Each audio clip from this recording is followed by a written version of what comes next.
Hey guys what's up, I hope you are all doing well. मेरा नाम विवेक कुमार है। मैं आप सभी का पीएससी जर्नी चैनल पे स्वागत करता हूँ।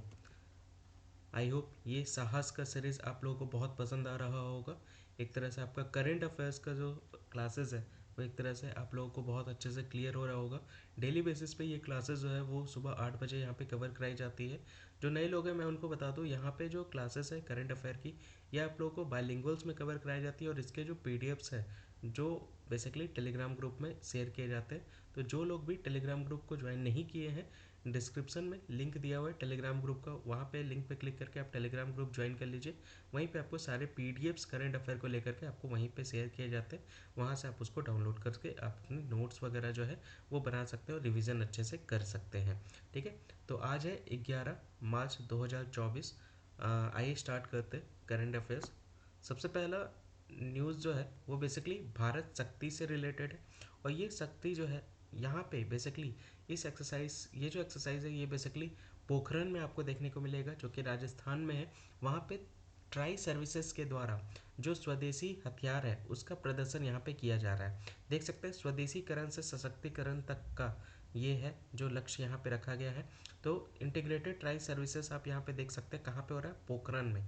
पोखरन कहाँ पे, राजस्थान में, ये ध्यान रख सकते हैं। ठीक है, तो यहाँ पे स्वदेशी हथियारों का प्रदर्शन यहाँ पे किया जा रहा है। किस जगह पे, पोखरन पे, ये ध्यान रखते हुए चलिएगा। और यही ट्राई सर्विसेज जो है वो एक तरह से डेमो आयोजित यहाँ पे किया जा रहा है। और ये जो है ये कल के डेट में यहाँ पे किया जाएगा 12 मार्च को। ठीक है, यहाँ पे क्या क्या हमारे जो स्वदेशी हथियार है उसमें से अगर हम लोग बात करें तो देख सकते हैं पिनाका लॉन्चर आपको यहाँ पे देखने को मिलेगा। अर्जुन टैंक यहाँ पे देख सकते हैं। तेजस विमान का यहाँ पे प्रदर्शन आपको देखने को मिलेगा जो कि 12 मार्च को किया जाएगा ट्राई सर्विसेज के द्वारा। ठीक है, ये जो अभ्यास है इसका उद्देश्य क्या है? इसका उद्देश्य ये है कि इंडिया में जो भी वेपन सिस्टम्स है ना, उसको यहाँ पे डिस्प्ले करना है, दर्शाना है, दिखाना है। ठीक, हम उसको यहाँ पे प्रदर्शित करना है। जैसे K9 वज्र हो गए, फिर रोबोटिक म्यूल्स हो गए, आकाश एयर डिफेंस हो गए। तो ये सारे जो भारत स्वदेशी भारत निर्मित जो हथियार है इनको यहाँ पे प्रदर्शित करना है। इसी को लेकर के ये लक्ष्य यहाँ पे इस अभ्यास का रखा गया है। ठीक है, कुछ इंपॉर्टेंट इनोवेशंस की अगर हम लोग बात करें तो आर्मी इनोवेटर्स आप यहाँ पे देख सकते हैं जिसके द्वारा किया गया, जैसे ड्रोन न्यूट्रलाइजेशन सिस्टम्स यहाँ पे आप देख सकते हैं। इसके साथ साथ ब्रह्मोस मिसाइल्स आप देख सकते हैं। तो ये सारे महत्वपूर्ण नवाचार आपको यहाँ पे देखने को मिलेगा। यहाँ पे प्रधानमंत्री नरेंद्र मोदी जी के द्वारा भी इस इवेंट को यहाँ पे अटेंड किया जाएगा, यहाँ पे इस इवेंट में शामिल होंगे। ये ध्यान रख सकते हैं। कब होगा ये इवेंट?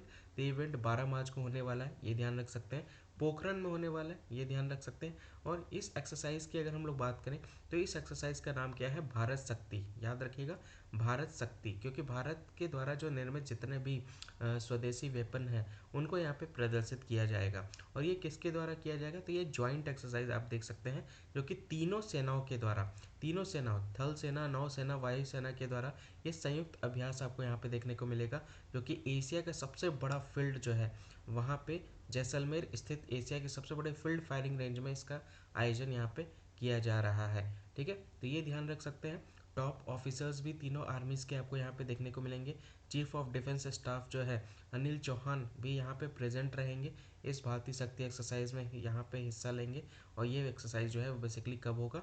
ये एक्सरसाइज कल यानी 12 मार्च को होने वाला है, ये ध्यान रख सकते हैं। तो उसी को लेकर के न्यूज़ है, याद रखिएगा। ये अभ्यास का नाम क्या है? भारत शक्ति अभ्यास, याद रखिएगा। राजस्थान के जैसलमेर के पोखरन में ये बेसिकली होने वाला है, ये ध्यान रख सकते हैं। कल के डेट में 12 मार्च को, उसी से रिलेटेड बेसिकली ये आपका न्यूज़ है। आइए आगे बढ़ते हैं नेक्स्ट न्यूज़ की तरफ। तो फिलहाल नेक्स्ट न्यूज़ की तरफ बढ़ने से पहले लोकेशंस तो देखना भूल ही गए। आइए देखें, यहाँ पे ये राजस्थान का मैप आप यहाँ पे देख सकते हैं। ये आप सबसे कॉर्नर वाले डिस्ट्रिक्ट पे आप देख सकते हैं, ये है जैसलमेर। और यहीं पे ये आपको पोखरन देखने को मिलेगा। यहीं पे बेसिकली ये एक्सरसाइज जो है वो यहाँ पे कंडक्ट कराया जा रहा है। ठीक है, ये ध्यान रख सकते हैं। ट्राई एक्सरसाइजेज जो है तीनों सेनाओं के द्वारा यहाँ पे स्वदेशी वेपन को यहाँ पे प्रदर्शित किया जाएगा। ये सबसे बड़ा, एशिया का सबसे बड़ा फील्ड आप देख सकते हैं, यहीं पे इसका प्रदर्शन किया जाएगा। ठीक है, पंजाब देख सकते हैं, पंजाब के साथ ये राजस्थान जो है बाउंड्री शेयर कर रहा है। राजस्थान हो गया, उत्तर प्रदेश हो गया, मध्य प्रदेश हो गया, गुजरात हो गया। तो ये हमारे देश के कुछ राज्य हैं जिसके साथ राजस्थान जो है वो बेसिकली अपना बाउंड्री टच करता है। ठीक है, यहाँ के चीफ मिनिस्टर की बात करें तो भजन लाल शर्मा है, ये ध्यान रख सकते हैं। कैपिटल यहाँ पे जयपुर आपको देखने को मिलेगा। ठीक है, यहाँ के फुल की बात करें तो राज्य फुल रोहिदा है और इसका फॉर्मेशन जो हुआ था 30 मार्च 1949 को हुआ था। ठीक है, ये ध्यान रख सकते हैं। आइए आगे बढ़ते हैं नेक्स्ट न्यूज़ की तरफ। अगला न्यूज़ आरबीआई से रिलेटेड है। आरबीआई ने अभी एक एमओयू साइन किया है, मेमोरेंडम ऑफ अंडरस्टैंडिंग, समझौता ज्ञापन यहाँ पे हस्ताक्षर यहाँ पे किए गए हैं। किसके द्वारा? बैंक ऑफ इंडोनेशिया के द्वारा। यहाँ बैंक ऑफ इंडोनेशिया के साथ इन्होंने बैंक इंडोनेशिया के साथ इन्होंने यहाँ पे एमओयू साइन किया है। ठीक है, एक समझौता ज्ञापन पर हस्ताक्षर किया है। कहाँ पे? मुंबई में। क्यों? ताकि स्थानीय मुद्राओं के उपयोग को यहाँ पे प्रमोट किया जा सके, बढ़ावा दिया जा सके, ये ध्यान रख सकते हैं। उसी को लेकर के बेसिकली ये आपका न्यूज़ है। ये जो एमओयू यहाँ पे साइन किया गया है आरबीआई के द्वारा, आरबीआई की तरफ से जो जिन्होंने ये समझौता ज्ञापन हस्ताक्षर किए हैं वो है बैंक के गवर्नर शक्तिकांत दास, यहाँ पे आप देख सकते हैं, और बैंक इंडोनेशिया के जो गवर्नर हैं पेरी वाल्जियो, इन दोनों के बीच ये समझौता ज्ञापन हस्ताक्षर हुए हैं। कहाँ पे? मुंबई में ये आपको देखने को मिलेगा। किसके लिए? ताकि लोकल करेंसीज के यूज़ को यहाँ पे क्या किया जा सके, प्रमोट किया जा सके। ठीक है, उसी को लेकर के यहाँ पे ये न्यूज़ है, ये ध्यान रख सकते हैं। तभी हाल इस तरह के क्वेश्चंस आपको देखने को मिल सकते हैं अपकमिंग एग्जाम्स में कि लोकल करेंसीज को प्रमोट करने के लिए किन ये आरबीआई के द्वारा आरबीआई ने अभी किसके साथ एमओयू साइन किया है। तो ये याद रख सकते हैं, बैंक इंडोनेशिया के साथ इन्होंने ये समझौता ज्ञापन पर हस्ताक्षर किए हैं ताकि स्थानीय मुद्राओं के उपयोग को यहाँ पे बढ़ावा दिया जा सके। और ये कहाँ पे हुआ है? मुंबई में हुआ है, ये ध्यान रख सकते हैं। तो ये उसी से रिलेटेड आपका न्यूज़ है। ठीक है, नेक्स्ट न्यूज़ की बात करें तो यहाँ बेसिकली जेम्स एंडरसन आप यहाँ पे देख सकते हैं। 41 वर्ष की उम्र में इन्होंने एक बहुत ही मतलब एक माइलस्टोन हासिल किया है इन्होंने, बहुत बड़ी अचीवमेंट इनके द्वारा हासिल की गई है। और ये पहले पेसर बन गए, ये ध्यान रखिएगा, पहले फास्टर बॉलर यहाँ पे बन गया जिन्होंने 700 टेस्ट विकेट लिया है। 700 टेस्ट विकेट, ये पहले फास्टर बॉलर, पहले पेसर यहाँ पे बन गया है, ये ध्यान रखिएगा, जिन्होंने 187 मैचेस में 700 विकेट लिए हैं, इसीलिए ये न्यूज़ में बने हुए हैं। अगर ओवरऑल बॉलर्स की बात करें देख सकते हैं मुथैया मुरलीधरन जो है वो 133 मैच में 800 विकेट लिए हैं और शेन वॉर्न जो है 145 मैच में 708 विकेट लिए। तो लेकिन अगर पेसर की बात किया जाए तो पेसर में जेम्स एंडरसन जो है वो 700 विकेट यहाँ पे 187 मैचेस में इनके द्वारा लिया गया और इनकी उम्र जो है वो 41 है, ये ध्यान रख सकते हैं। और ये पहले तेज गेंदबाज बन गए हैं, ये ध्यान रख सकते हैं। उसी को लेकर के यहाँ पे ये न्यूज़ है। ठीक है, ये इन्होंने ये उपलब्धि 187वां 187 टेस्ट मैच में इन्होंने ये उपलब्धि हासिल की है। एक हिस्टोरिक मार्क में ये पहुंच गए हैं, किसको पीछे करके? कुलदीप यादव को, ये ध्यान रख सकते हैं। और ये कुलदीप यादव को इन्होंने डिसमिस करके ये एक पाँचवें टेस्ट के तीसरे दिन कुलदीप यादव को आउट करके ये ऐतिहासिक आंकड़े पर पहुंच गए हैं। 41 साल की उम्र में एंडरसन के द्वारा ये शानदार प्रदर्शन क्रिकेट में उनकी स्थायी प्रतिभा और लंबी उम्र को दर्शाता है। तो एक टैलेंट को बेसिकली इनके द्वारा क्या करता है, शोकेस कर रहा है और इनके क्रिकेट में लॉन्जेविटी को यहाँ पे दर्शाता है, ये ध्यान रख सकते हैं। 41 वर्ष की उम्र में 700 टेस्ट विकेट लेने वाले पहले तेज गेंदबाज बन गए हैं कौन? James Anderson. ठीक है, अगला न्यूज़ जो है बेसिकली दुबई में एक फेस्टिवल यहाँ पे सेलिब्रेट किया जा रहा है जिसका नाम है इंडिया बाय द क्रिक। ठीक है, उसी से रिलेटेड बेसिकली ये आपका न्यूज़ है, बहुत अच्छे से समझिएगा, इंपॉर्टेंट न्यूज़ है। तो यहाँ पे दुबई के द्वारा यहाँ पे एक उत्सव को यहाँ पे शुरू किया गया है। ये उत्सव का नाम क्या है? इंडिया बाय द क्रिक।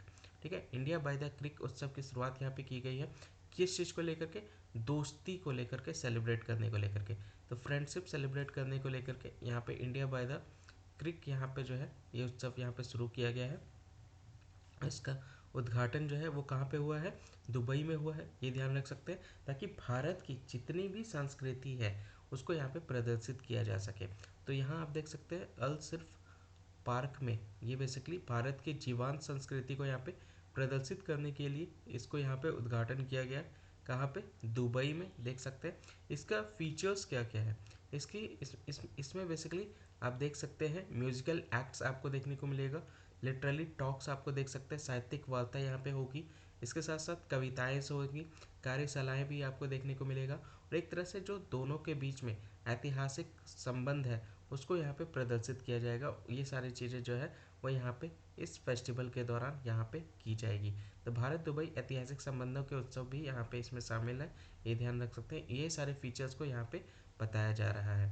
ये एक तरह से दुबई में क्रिक के पास ऐतिहासिक अल सिल्फ में स्थापित इस फेस्टिवल को यहाँ पे सेलिब्रेट किया जा रहा है और दो देशों के बीच में ये स्थायी व्यापार को सांस्कृतिक आदान प्रदान करने का ये प्रतीक है। ये एक तरह से देख सकते हैं सिंबलाइज किया जा रहा है कल्चर को दोनों देशों के बीच में, और एक तरह से व्यापार को और बढ़ावा दिया जा सके दोनों देशों के बीच में और संबंध को और मजबूत करने को लेकर के ये फेस्टिवल जो है वो यहाँ पे इसका उद्घाटन जो है दुबई में यहाँ पे देखने को मिला है, ताकि एक तरह से फ्रेंडशिप को और फॉस्टर किया जा सके और स्ट्रॉन्ग बनाया जा सके और दोनों देशों के कल्चरल को बहुत अच्छे से क्या किया जा सके, अंडरस्टैंड किया जा सके।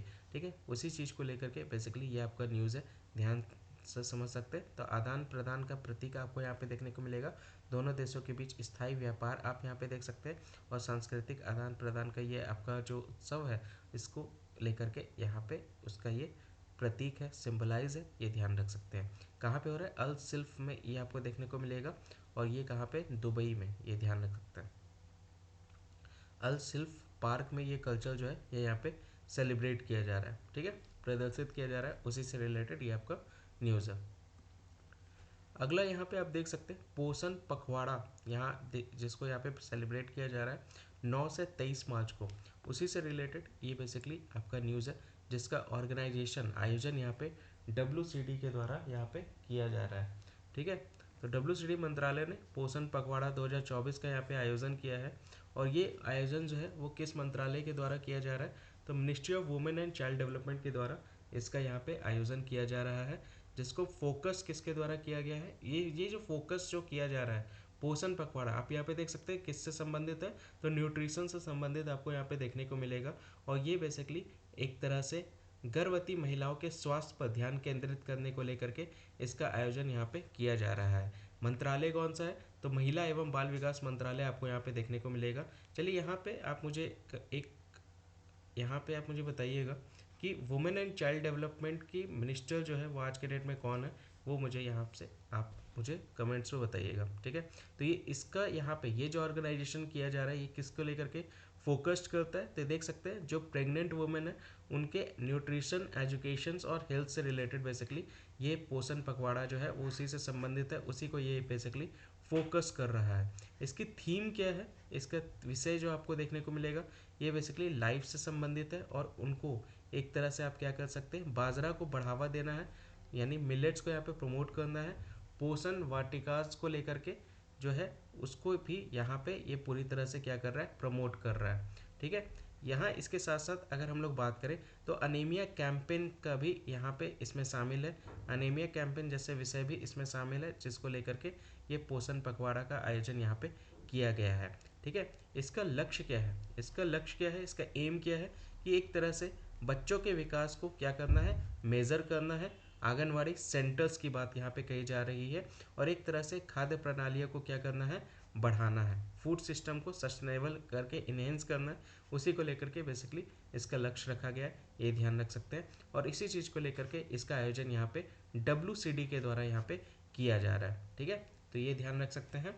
तो ये कब से कब तक है? तो ये 9 से 23 मार्च तक ये पोषण पखवाड़ा आपको यहाँ पे देखने को मिलेगा, जिसका आयोजन यहाँ पे किया गया है। ठीक है, अगले न्यूज़ की तरफ बढ़ते हैं। तो यहाँ पे हरदीप सिंह पुरी जी के द्वारा यहाँ पे जो गेम्स है, पैरा गेम्स है, उसका यहाँ पे उद्घाटन किया गया।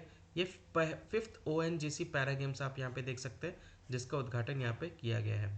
Oil and natural gas corporate company की बात यहाँ पे कही जा रही है, तो उसका यहाँ पे पैरा गेम्स का यहाँ पे उद्घाटन इनके द्वारा, हरदीप सिंह पुरी के द्वारा यहाँ पे किया गया है। और इसका जो अगर मैं बात करूँ तो ये गेम्स किस चीज़ को हाईलाइट करता है? तो भारत का जो अचीवमेंट है पैरालंपिक्स को लेकर के, उस चीज़ को लेकर के ये बेसिकली ये प्रकाशित कर रहा है, उसको ये हाईलाइट कर रहा है और इसी चीज़ को लेकर के स्पोर्ट्स को और क्या किया जा सके, भारत की उल्लेखनीय उपलब्धियां पर ये बेसिकली प्रकाश डाल रहा है। भारत पैरालंपिक की बात यहाँ पे कही जा रही है।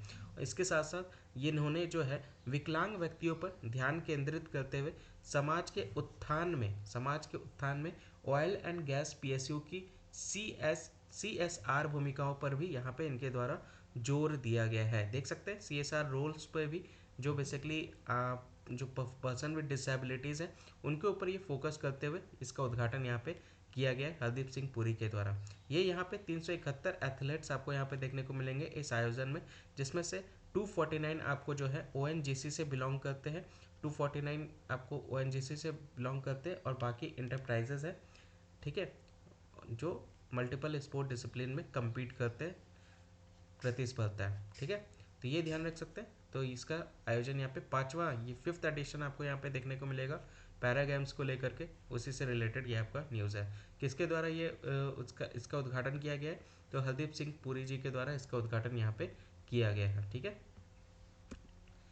अगला न्यूज़ यहाँ पे देख सकते हैं, micelles and rubella champions award जो है वो इंडिया को यहाँ पे दिया गया है, ठीक है। और ये बेसिकली अगर हम लोग बात करें, ये ग्लोबल लेवल पे ये अवार्ड जो है ये यहाँ पे प्रोवाइड किया गया है। Micelles and rubella champion award की बात यहाँ पे कही जा रही है, ठीक है। तो ये इंडिया को यहाँ पे ये अवार्ड यहाँ पे दिया गया है ताकि किस तरह से मिसल्स बीमारी, मिसल्स जिसको खसरा कहते हैं, इस बीमारी को किस तरह से भारत के द्वारा कंट्रोल किया गया है, इस उपलब्धि को लेकर के, इस अचीवमेंट को लेकर के ये भारत को ये अवार्ड जो है वो यहाँ पे दिया गया है। देखिए अवार्ड यहाँ पे दिया जा रहा है, ध्यान से समझिएगा, अवार्ड दिया जा रहा है। तो अवार्ड हम लोग कहीं से भी कोई भी जो है वो एक्सेप्ट कर सकता है, किसी भी देश के द्वारा। हम लोगों ने आर्टिकल्स में भी कवर किया था। चलिए मुझे बताइएगा किस आर्टिकल के तहत ये बताया जाता है कि हम लोग कोई भी अवार्ड एक्सेप्ट कर सकते हैं, लेकिन अगर हम लोग को कोई भी टाइटल्स देगा तो वो हम लोग एक्सेप्ट नहीं कर सकते। उसके लिए हमें पहले हेड ऑफ द स्टेट यानी प्रेसिडेंट से पूछना पड़ेगा। बहुत सारे लोगों को यहाँ पे टाइटल्स प्रोवाइड किया गया है, हमारे भारत के लोगों को, जिन्होंने उनको मना कर दिया, क्योंकि हमारा भारत का संविधान जो है वो अलाउ नहीं करता कि हम किसी भी तरह के टाइटल को हम एक्सेप्ट कर सके या रिसीव कर सके, ठीक है। तो वैश्विक पुरस्कार यहाँ पे पुरस्कार मेला में ये यहाँ पे micelles and rubella champion award जो है वो भारत को यहाँ पे जीता गया है। 6 मार्च को ये अवार्ड यहाँ पे दिया गया है और ये अवार्ड जो है किसके द्वारा प्राप्त हुआ है?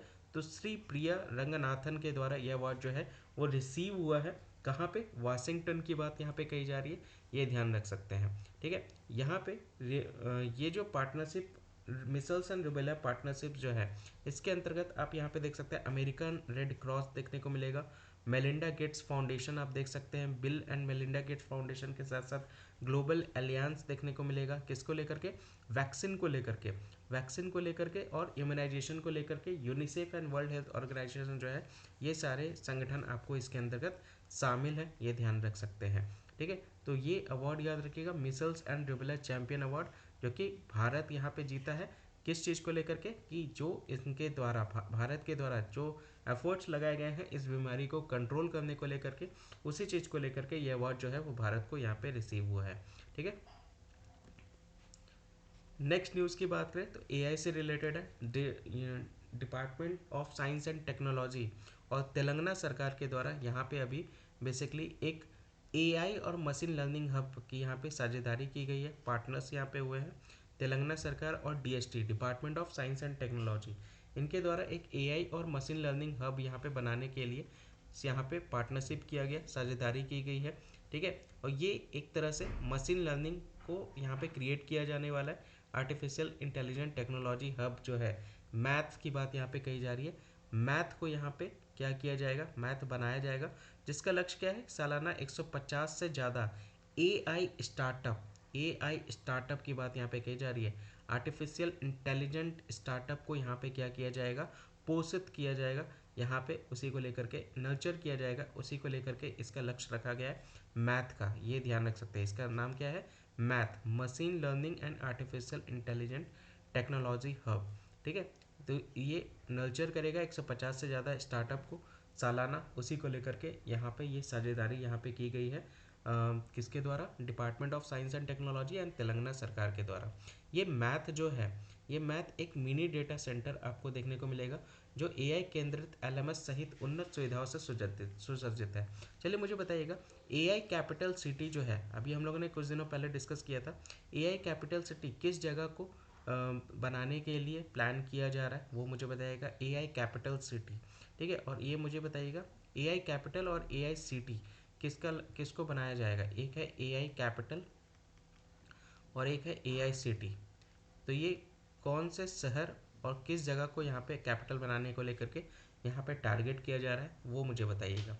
इसका इनिशिएटिव जो है यहाँ पे ये जो पहल की शुरुआत की गई है, यहाँ पे 500 से ज़्यादा एआई में जॉब प्रोवाइड करने को लेकर के इसकी इनिशिएटिव यहाँ पे रखी गई है department of science and technology और तेलंगाना सरकार के द्वारा कि 2025 तक 500 से ज़्यादा एआई जॉब्स प्रोवाइड करने को लेकर के ये यहाँ पे टारगेट रखा गया है और एक तरह से इंडिया को एक लीडिंग हब को लेकर के यहाँ पे बनाने को लेकर के ये बात यहाँ पे टारगेट किया जा रहा है। तो आने वाले टाइम पे इंडिया को एक एआई टेक्नोलॉजी में लीडिंग हब यहाँ पे इस्टेब्लिश करने को लेकर के ये इनिशिएटिव यहाँ पे लिया जा रहा है। उसी को लेकर के यहाँ पे ये इनिशिएटिव यहाँ पे department of science and technology और तेलंगाना गवर्नमेंट के द्वारा यहाँ पे किया जा रहा है। ठीक है, नेक्स्ट न्यूज़ जो है वो बेसिकली ये न्यूज़ जो है वो ये बेसिकली न्यूज़ जो है यहाँ आप देख सकते हैं इंडियन नेवी के द्वारा यहाँ पे INAS 334 सी हॉक्स ये पहला MS-60R स्क्वाड्रन को यहाँ पे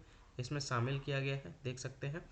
तो INAS 334 सी हॉक्स जो है पहला MS-60R स्क्वाड्रन जिसको यहाँ पे कमीशन किया गया, कहाँ पे INS गरुड़ा में, कहाँ पे कोच्चि में। ठीक है, इसका लक्ष्य क्या है, इसका उद्देश्य क्या है, तो इसका उद्देश्य है समुद्री निगरानी करना, मैरीटाइम सर्विलेंस करने को लेकर के, एंटी सबमरीन वारफेयर कैपेबिलिटीज़ की बात यहाँ पे कही जा रही है, पनडुब्बी रोधी युद्ध क्षमताओं को इंश्योर करना, एक तरह से सिक्योर करना इंडियन ओशन रीजन को, एक सुरक्षित हिंद महासागर क्षेत्र को सुरक्षित करना है, सुनिश्चित करना, ये इसका काम है, ये इसी को लेकर के ये आपका इसका उद्देश्य है। ये जो सेरेमनी है यहाँ पे अपने समुद्री क्षेत्र को सुरक्षित करने के लिए भारत की प्रतिबद्धता पर यहाँ पे जोर दिया गया है, भारत की जो कमिटमेंट है उसको यहाँ पे फुलफिल किया गया है, एक तरह से सिक्योर करने को लेकर के, कौन से क्षेत्र में, समुद्री क्षेत्र में, और एक तरह से हाई रैंकिंग नेवल ऑफिसर्स के द्वारा इसको यहाँ पे क्या किया जाएगा, प्रदर्शित किया जाएगा। फ्लाइंग पोस्ट और वाटर कैनन सलामी भी इसके अंतर्गत शामिल है। तो यहाँ पे आप देख सकते हैं INS 334 सी हॉक्स जो कि पहला MS-60R स्क्वाड्रन यहाँ पे जो है वो यहाँ पे कमीशन किया गया, कहाँ पे, गरुड़ा में, जो कि कोच्चि में है। ठीक है,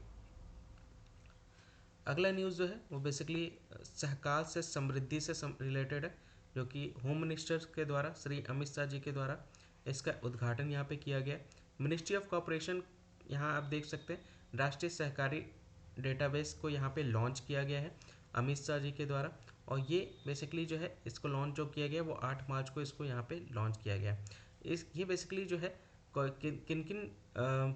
किन किन के द्वारा इसको कोलैबोरेट किया गया, तो स्टेट गवर्नमेंट आप देख सकते हैं, नेशनल फेडरेशन देख सकते हैं, राष्ट्रीय महासंघ हो गए, और हितधारकों के बीच ये सहयोग से इस डेटाबेस को यहाँ पे विकसित किया गया है और लगभग 8 लाख सहकारी समितियों को विस्तृत जानकारी यहाँ पे प्रोवाइड करने को लेकर के ये बेसिकली कोऑपरेटिव्स को यहाँ पे इसको यहाँ पे लॉन्च किया गया है। ठीक है, इसकी पहल क्या है, ये इनिशिएटिव जो आप यहाँ पे देख पा रहे हैं इसको यहाँ पे कम्युनिकेशन को इन्हेंस करने के लिए ये इनिशिएटिव यहाँ पे लिया गया है। तो सहकारी क्षेत्र में भीतर संचार करने को लेकर के, पारदर्शिता करने को लेकर के और सूचित निर्णय लेने की प्रक्रिया को लेकर के ये ये कोऑपरेटिव सेक्टर के अंदर भीतर ये सारी चीज़ें जो है ये शामिल है, ये ध्यान रख सकते हैं। तो किसके द्वारा इसको लॉन्च किया गया, तो होम मिनिस्ट्री के द्वारा इसको लॉन्च किया गया, ये ध्यान रख सकते हैं। ठीक है, जो कि अमित शाह जी है। ठीक है, अब यहाँ पे कोऑपरेटिव सोसाइटी की बात कही जा रही है। ये कोऑपरेटिव सोसाइटी जो है वो भारत के संविधान में पहले शामिल नहीं था। तो ये सहकारी समाज, सहयोगी समाज जो है ये एक वॉलंटरी एसोसिएशन आपको यहाँ पे देखने को मिलेगा इंडिविजुअल्स के द्वारा, जो कि एक कॉमन नीड्स बन गया है। ठीक है, एक स्वैच्छिक संघ आपको यहाँ पे देखने को मिलेगा, समान आर्थिक हितों की प्राप्ति के लिए यहाँ पे बेसिकली ज्वाइन करते हैं ये हैंड। तो ये एक वॉलेंट्री एसोसिएशंस आप देख सकते हैं ताकि कॉमन इंटरेस्ट को अचीव किया जा सके, उसी चीज़ को लेकर के यहाँ पे हाथ मिलाया जाता है। और ये जो कोऑपरेटिव सोसाइटी है ये भारत के संविधान में अगर हम लोग बात करें तो ये आर्टिकल 19 के तहत इसको यहाँ पे क्या किया गया है, इसमें आर्टिकल 19 में एक में एज ए फंडामेंटल राइट इसको यहाँ पे इंक्लूड किया गया है। ये ध्यान रख सकते हैं, जब भारत का संविधान जब बन करके तैयार हुआ था तो उस समय ये कोऑपरेटिव सोसाइटी जो है ये आपका as a fundamental right Bharat के संविधान में ऐड नहीं था, इसको बाद में ऐड किया गया। चलिए मुझे बताइएगा कि इसको हमारे भारत के संविधान में आर्टिकल 19 के तहत कब इसको ऐड किया गया है, ये हम लोगों ने डिस्कस किया है। आर्टिकल का सीरीज आपका चल रहा है शाम में 4 बजे, उसमें हम लोगों ने आर्टिकल 19 में इसको डिटेल में डिस्कस किया था। चलिए मुझे बताइएगा इसको कब ऐड किया गया है। अगर आपने उसको कवर किया होगा तो डेफिनेटली आप इसका आंसर डेफिनेटली अच्छे से कर पाएंगे। तो ये सारे छोटे छोटे क्वेश्चन जो है वो बहुत इंपॉर्टेंट है, ये आपको पता होना चाहिए। और अगर हम लोग बात करें तो डीपीएसपी में भी ये आपको देखने को मिलेगा।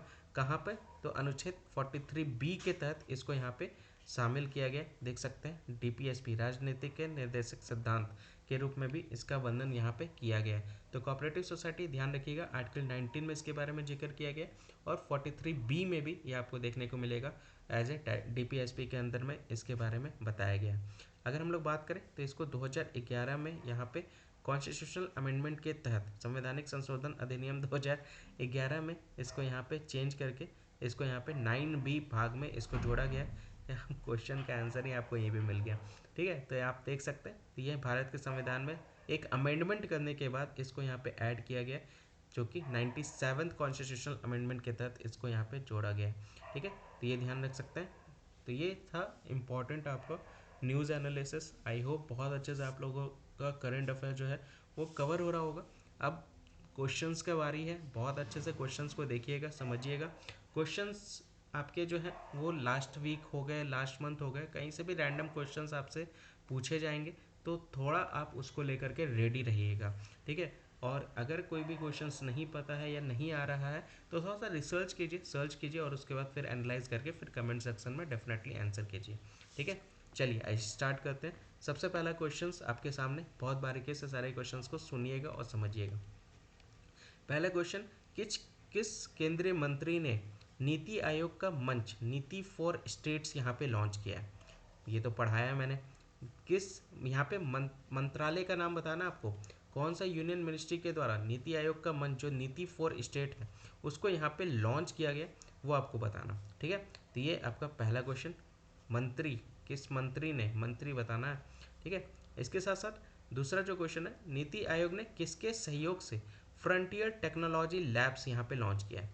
फ्रंटियर टेक्नोलॉजी लैब्स यहाँ पे इनके द्वारा लॉन्च किया गया, ये आपको बताना है। नीति आयोग ने किसके सहयोग से, किसके सहयोग से, तो ये आपको बताना है। पार्टनरशिप बताना है, किसके साथ मिलकर फ्रंटियर टेक्नोलॉजी लैब जो है यहाँ पे लॉन्च किया है। थोड़ा सा सर्च कीजिए, इंपॉर्टेंट है ये सारे न्यूज़। फिर तीसरा है, हाल ही में किस देश ने अपनी मुद्रा का अवमूल्यन किया है? अवमूल्यन किया है, किस देश के द्वारा यहाँ पे अपनी मुद्रा का अवमूल्यन किया है? तो ये भी थोड़ा सा बताइएगा मुझे, इंपॉर्टेंट्स हैं ये सारे। राष्ट्रीय युवा संसद महोत्सव 2024 में प्रथम पुरस्कार किसने जीता है? युवा संसद महोत्सव की बात यहाँ पे कही जा रही है, तो 2024 में प्रथम पुरस्कार किसके द्वारा जीता गया, उसका आंसर मुझे दीजिएगा।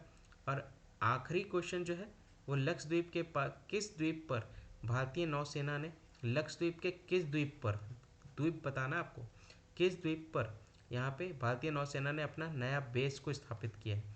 नौसेना की बात यहाँ पे कही जा रही है, नेवल शिप, इंडियन नेवी की बात यहाँ पे कही जा रही है, जो नया बेस यहाँ पे स्थापित किया है। ये 5 क्वेश्चंस आपके सामने, थोड़ा सा सर्च कीजिए, रिसर्च कीजिए, है ना, और उसके बाद फिर कमेंट सेक्शन में डेफिनेटली इसका आंसर कीजिए। थोड़ा सा इंपॉर्टेंट क्वेश्चन है, इसको ध्यान से समझते हुए चलिएगा और आंसर कीजिएगा कमेंट सेक्शन में।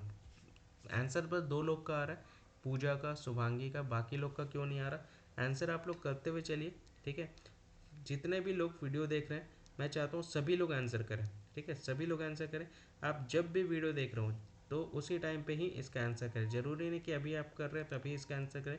ठीक है, 3 लोग का है बेसिकली जिनका कल आंसर आया है कमेंट्स में, शुभांगी होगी, पूजा होगी और सिमरन होगी। तो ये 3 लोग हैं जिन्होंने कल जो मैंने क्वेश्चंस पूछा था उसके आंसर्स दिए हैं। आज मैं को चाहता हूँ कि ये नंबर्स और बढ़े, तो और लोग जो हैं वो कमेंट्स में आंसर करें ये 5 क्वेश्चंस का। ठीक है, बाकी वीडियो जो है अगर आपको पसंद आ रहा है तो इसको ज़्यादा से ज़्यादा शेयर कीजिए।